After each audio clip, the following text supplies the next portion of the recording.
오랜만에 돌아왔습니다. 돈이 몰리는 곳 고품격 컨설팅 쇼 명동 부테크에 오신 여러분 환영합니다. 안녕하세요. 저는 부자가 되고 싶지만 부자가 될 수 없는 아이 둘 슬픈 아빠, 부자 아빠입니다. 네, 안녕하세요. 물과 바람을 사랑하는 남자, 절대 묘자리를 찾는 풍수꾼이 아닙니다. 저는 이풍수입니다. 부수님, 네. 저희 파격적으로 멘트를 하셨는데 얼마 전에 혹시 묘자리도 찾으셨어요? 아니 무슨 요즘 파묘란 영화에서 계속 묘자리를 찾아서 저는 입지를 사랑하는 남자고 입지 분석이 부동산에서 매우 중요하기 때문에 그걸 강조한 거예요. 예. 맞습니다. 총선 이제 얼마 안 남았는데 그렇죠. 예. 혹시 뭐 총선 이후에 네네. 집값 어떻게 되냐, 뭐 사야 돼 말아야 돼 이런 거 많이 주변에서 안 물어보세요? 아무래도 이제 총선을 앞두고 지금 관망세가 좀 짙긴 한데 그래서 이번에 주제는 한번 적극적으로 매수할 건지 아닐 건지 한번 선택을 해보고 얘기를 해보겠습니다.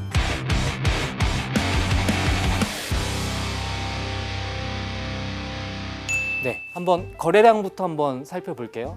지금 시점으로 한 서울시 아파트 2,000건 정도 뭐 상회할 걸로 좀 보이는데 작년 고점인 여름 대비해서 4,000건이 고점이었는데 지금 절반 수준밖에 안 돼요. 저는 그래서 거래량이 회복됐다고 보기엔 상당히 어렵다고 봅니다. 저는 그렇게 생각 안 해요. 네, 왜냐면은 이 절대적인 수치를 가지고 저희가 또 시장 판단을 안 할 수도 있잖아요. 저희는 이제 추세가 중요한 거고 지금 12월 대비해서 1월에 2,500건으로 상당한 반등을 했습니다. 2월 현재 기준 신고 기준 집계 거래량이 2,000건 돼요. 근데 앞으로 남은 신고 일수하고 그리고 저희 2월이 연휴도 있었잖아요. 추석. 죄송합니다. 설날입니다. 괜찮아. 네, 설날 연휴도 있었고 어쨌든 간에 그런 것들을 감안한다고 해서 지금 2,000이면 아직 앞으로 남은 연무 일수 중에 충분히 2,500 그 이상 정도는 가볼 수 있을 것 같거든요. 물론 절대적 수치로만 보면 낮은 수치입니다. 근데 저는 회복하는 추세에 좀 주목을 하고 싶고요. 또 한 가지 더 말씀을 드리면 이제 현장 분위기가 조금 달라졌어요. 인기 지역, 어디서 들어봤을 것 같은 단지, 그런 동네, 그런 데만 거래가 되는 게 아니에요. 지금은 그동안 이런 동네 있었지, 뭐 이런 아파트, 이런 가격 싼데 하면서 그냥 거래가 지역으로 계속 확산되고 있습니다. 신축 말고 구축도 거래되고요. 회복 추세가 좀 도드라져 보인다라고 말씀드리고 싶습니다. 온기가 퍼지신다고 했는데 우리 동네는 한기야 지금. 거래가 하나도 안 되는데 지금. 저기 혹시 저기 많이 가야 돼요? 저희 동네도 아직 안 왔어요. 뭐 많이 가야 일단 돼가지고. 전반적으로 온기 퍼지는 네, 거는 뭐 이해, 저도 그렇게 이해하고 있고요. 추세는 추세일 뿐이고 얼마든지 꺾일 수가 있어요. 저는 정고점인 4,000건 이상 거래가 회복되지 않으면 이 추세는 언제든지 다시 들락날락하면서 변동성이 있을 걸로 보이고, 최근에 이제 그 신생아 특례 대출로 인해서 사실 거래량이 는 것도 부인할 수가 없거든요. 향후에 그런 거래량이 정말 회복 속도가 탄력이 붙는지는 좀 더 지켜봐야 될 것으로 보입니다. 거래량은 그렇고 우리 금리 얘기도 한번 해봐야 될 것 같아요. 예, 금리. 네. 저는 금리 인하에 대해서는 좀 신중해야 된다 이렇게 보고 있거든요. 특히나 채권금리가 이제 시장금리에 영향을 주는데 좀 선반영한 측면이 있다고 봅니다.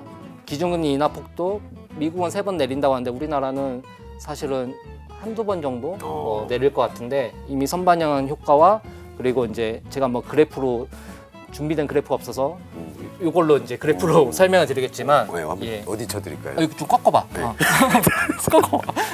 네, 여기가 원점이고 여기가 원점. 이게 채권 금리가 이제 올라가는 거고 이게 채권 가격입니다. 지금 고금리 레벨에 있거든요. 여기서 고금리 레벨에서 금리 인하 해봐야 가격에 준 영향은 폭이 작아요. 근데 여기 저금리 레벨에서는 금리가 떨어졌을 때는 가격 변동폭이 상당히 클 수가 있거든요. 그래서 지금 고금리 레벨에서 금리가 조금 떨어진다고 이게 가격에 큰 영향을 줄까? 그래서 저는 아주 지대한 영향을 금리가 주기는 좀 어렵다. 그래서 금리 인하 기대감에 섣불리 총선 끝냈으니까 빨리 사자. 이건 좀 경계해야 될 필요가 있습니다. 저는 이제 일부분 저희 풍수님의 의견에 동의를 하고 있지만 하지만 선행하는 관점이 더 좀 맞다고 생각을 하고 있습니다. 시장금리가 영향을 주는 거는 대출금리입니다. 시장금리가 대출금리에 영향을 주는데 시장금리가 떨어지면 대출금리가 떨어지는데 그러면 당연히 이자를 덜 내도 되잖아요.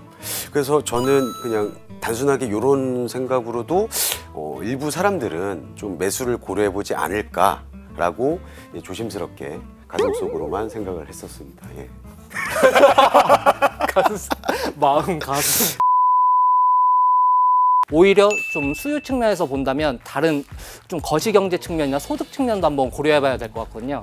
일단 저희 풍수님께서 경기 이야기를 하셨는데 저는 개인적으로 경기가 이제 좀 확장 국면으로 돌아서지 않았나라고 생각을 합니다. 기본적으로 저희 수출 증가율 좋아졌잖아요. 뭐 개선됐죠? 아, 그럼요. 그것뿐만 아니고 저희 그 산업생산지수 같은 그런 지표들 역시 모두 다 반등 상승 추세로 전환했거든요. 그리고 제가 최근에 유의미 있게 좀 본 게 저희 가구 있잖아요. 침대. 네, 그거 역시도 판매가 증가했어요. 근데 이게 어떻게 경기가 침체냐는 거죠. 근데 소득을 얘기할 때 사실 개인의 소득도 중요하잖아요. 그러니까 가처분 소득이라고 하나요? 그렇죠. 물가도 많이 올랐고 방금 뭐 겁내가 아니라 많이 우리 아파트 가격이 50만 원 나왔다고. 50만 원이요? 그러니까 내 가처분 소득이 지금 줄고 있는데 이런 피부로 느끼는 그 소득이 사실 개선됐다고 보기는 어렵거든요. 아, 근데 저는 저희 풍수님한테 죄송하지만 개인적으로 저희 그 가처분 소득 중요하죠. 근데 자산 처분 소득이 더 중요할 수도 있어요. 최근에 비트코인 1억 넘었습니다. 그거 팔면 통장에 넣어요. 그 입주식 통장에 넣어서 그걸로 어디다가 돈 쏩니까? 부동산 계약금 가는 거예요. 저희 한번 경험했잖아요.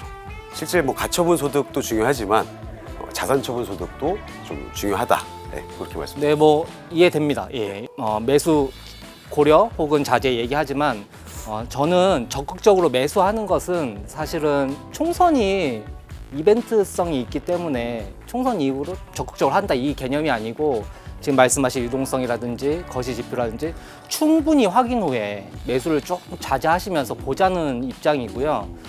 분명히 개선이 되고 있습니다. 거시 지표도 개선되고 있고요. 분명 이제 개선되는 흐름이 있는데 그럼 잠깐만 인정하시는 거예요?